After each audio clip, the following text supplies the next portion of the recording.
నమస్తే. నా పేరు రమేష్ కడారి, హైకోర్టు అడ్వకేట్, హైదరాబాద్, తెలంగాణ. ప్రభుత్వ ఉద్యోగులకు అక్రమంగా లేదా రాజకీయ ఒత్తిడిల వల్ల లేదా ప్రభుత్వ ఉన్నతాధికారుల వల్ల ఒత్తిడి వల్ల కూడా అనుకోకుండా మీకు మీ 3 సంవత్సరాల పీరియడ్ ట్రాన్స్ఫర్ కాకముందే 3 సంవత్సరాల పీరియడ్ కంప్లీట్ కాకముందే మీకు ట్రాన్స్ఫర్స్ అవుతున్నప్పుడు మీరేం చేయాలి అంటే, ప్రభుత్వ ఉద్యోగస్తులు చాలామంది ఒక స్థాయిలో స్థిరపడ్డప్పుడు, ఒక ప్లేస్లో స్థిరపడ్డప్పుడు అక్కడ జాబ్ చేసి కొనసాగిస్తూ ఉంటారు.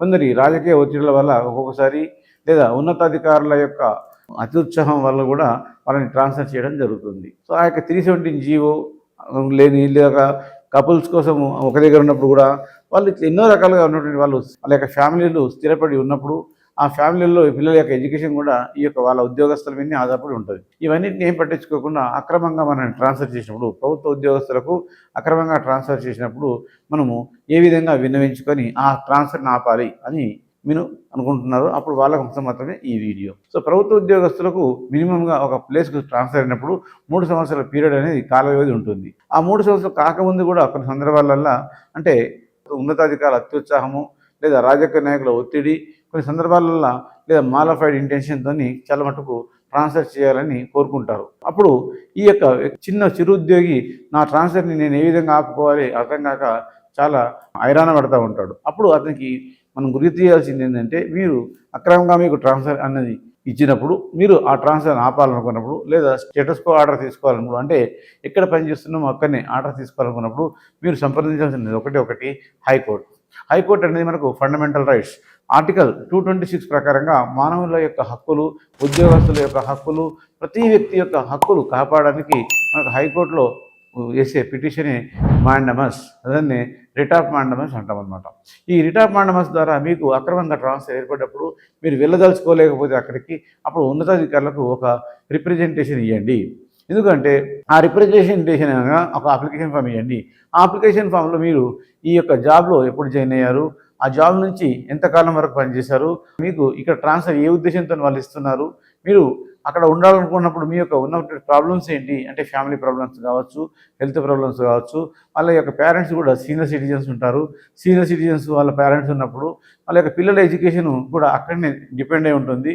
సో ఇవన్నీ ప్రాబ్లమ్స్ని తెలియజేసుకుంటూ మీరు ఉన్నతాధికారులకు ఒక అప్లికేషన్ ఫామ్ రాసియండి.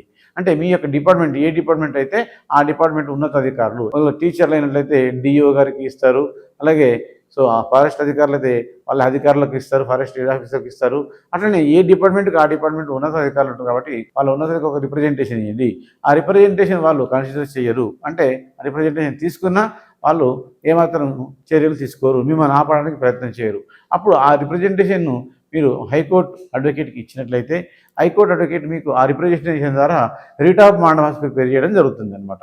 అందులో జడ్జి గారికి అంటే హైకోర్టు మీ యొక్క ప్రాబ్లమ్స్ ఏమున్నాయి, మీరు అనధికారికంగా ట్రాన్స్ఫర్ చేయబడుతున్నారు, ఉన్నతాధికారుల అత్యుత్సాహం వల్ల ట్రాన్స్ఫర్ చేయబడుతున్నారు, లేదా రాజకీయ ఒత్తిడి వల్ల ట్రాన్స్ఫర్ చేస్తున్నారని గుర్తు చేస్తూ ఈ ట్రాన్స్ఫర్ అనేది కరెక్ట్ కాదు, అతనికి ఇంకా చాలా టైం ఉంది ట్రాన్స్ఫర్ చేసుకోవడానికి, అసలు 3 సంవత్సరాల పీరియడ్ కూడా కంప్లీట్ కాలేదు అని ఈ యొక్క కోర్టుకు తెలియజేస్తూ ఆ కోర్టు ద్వారా ఆ ట్రాన్స్ఫర్ అనేది ఆపడం చేయవచ్చు. సో ఆ యొక్క మీ యొక్క రిప్రజెంటేషన్ మెసేజ్ తీసుకొని ఈ మాండమస్ ద్వారా మీ యొక్క ఆపడం చేయొచ్చు. దాన్ని స్టేటస్ కో అంటాం. అంటే ఎక్కడ ఉన్న వ్యక్తులు అక్కడనే పనిచేయడాన్ని స్టేటస్ కో ఆర్డర్ అంటారు.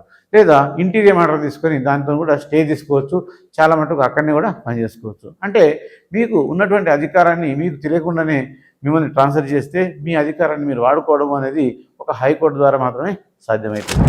హైకోర్టుకు మీరు అప్రోచ్ అయ్యేటప్పుడు ఈ యొక్క రిప్రజెంటేషన్ మనం ఏదైతే ఇచ్చినామో దాని ద్వారా రిట్ ఆఫ్ మాండమస్ ప్రిపేర్ చేసుకున్నాము. ఆ రిట్ ఆఫ్ మాండమస్ ద్వారా హైకోర్టు యొక్క ఆర్డర్ను మనం తీసుకొని ఆ ఆర్డర్ని మీ యొక్క హెడ్ ఆఫ్ ది డిపార్ట్మెంట్ ఇచ్చినట్లయితే ఆ హెడ్ ఆఫ్ ది డిపార్ట్మెంట్ ఆలోచించి అవును ఇతనికి ట్రాన్స్ఫర్ నిజం కాదు, ఈ ట్రాన్స్ఫర్ చేయాల్సిన అవసరం లేదు అనుకుంటే యాక్సెప్ట్ చేస్తుంది, లేదు అనుకుంటే వాళ్ళు కౌంటర్ వేస్తారు. సో కౌంటర్ వేసి ఆ కౌంటర్లో వాళ్ళు ట్రాన్స్ఫర్ ఎందుకు చేసాము అనే విషయాన్ని క్లియర్గా కోర్టుకు తెలియజేస్తారు. ఈవెన్ కోర్టుకు తెలియజేసినప్పుడు కూడా అప్పటికి కూడా వాళ్ళు స్టే ఆర్డర్ ఇచ్చినప్పటికీ, ఇంటీరియం ఆర్డర్ ఇచ్చినప్పటికీ వాళ్ళు పట్టించుకున్నట్లయితే కంటెంట్ ఆఫ్ ద కోర్టు కింద వాళ్ళని మనం బాధ్యులుగా చేసి కోర్టుకు కూడా మీ యొక్క హయ్యర్ అథారిటీని పిలిపించవచ్చు. అంటే మీరు సామాన్య ఉద్యోగస్తులము, మేమేం చేయగలము, మా ట్రాన్స్ఫర్ని నేను ఎలా ఆపుకోగలను, అతను కాదు అనేటువంటి భయం మీకు అక్కర్లేదు. ఒకటి హైకోర్టు. హైకోర్టు అనేది మనకు ఆర్టికల్ 226 ప్రకారంగా మన యొక్క హక్కులు అంటే ఉద్యోగస్తుల యొక్క హక్కులన్నింటినీ కాపాడడానికి మాత్రమే హైకోర్టు ఉంది. అదే అయితే సుప్రీంకోర్టుకు ఏంటంటే ఆర్టికల్ 32 ప్రకారంగా మనం సుప్రీంకోర్టుకు వెళ్తాము.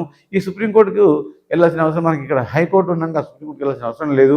హైకోర్టులో కానప్పుడు సుప్రీంకోర్టుకు మనం ఆర్టికల్ 32 ప్రకారంగా వెళ్తాము. సో ఈ యొక్క మీరు రిట్ ఆఫ్ మాండమస్ ఉపయోగించుకొని మీ ట్రాన్స్ఫర్ని ఆపాలనుకున్నా లేదా మీ బదిలీలను ఒకవేళ బదిలీ చేయించుకోవాలనుకుంటున్నాను, ఈ ప్లేస్ నుంచి ఇంకో ప్లేస్కి వెళ్ళాలనుకుంటున్నాను, అయినా నాకు బదిలీ చేయట్లేదు వీళ్ళు అనుకున్నప్పుడు కూడా మీరు ఈ రిట్ ఆఫ్ మాండమస్ని వాడచ్చు. అంటే మీకు మీ హక్కులు ఏ విధంగా ఉపయోగపడుతుంది, మీ హక్కులకు ఏ విధంగా సహాయపడతాదో ఆ విధంగా సహాయపడడానికి మాత్రమే ఈ యొక్క రిట్ ఆఫ్ మాండమస్ లేదా మీకు హైకోర్టు మీకోసం ఉంటుంది.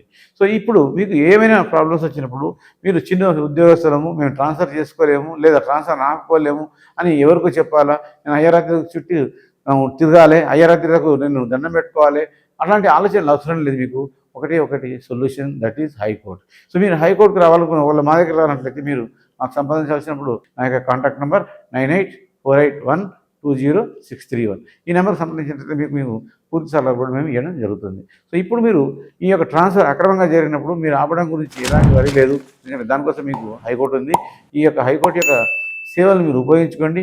మీరు ధైర్యంగా ఉండండి. మీ హైయర్ ఆఫీసర్ని కూడా ధైర్యంగా మాట్లాడండి. ఇంకే విషయాన్ని కాంటాక్ట్ ఉంటే నన్ను సంప్రదించవచ్చు. Thank you.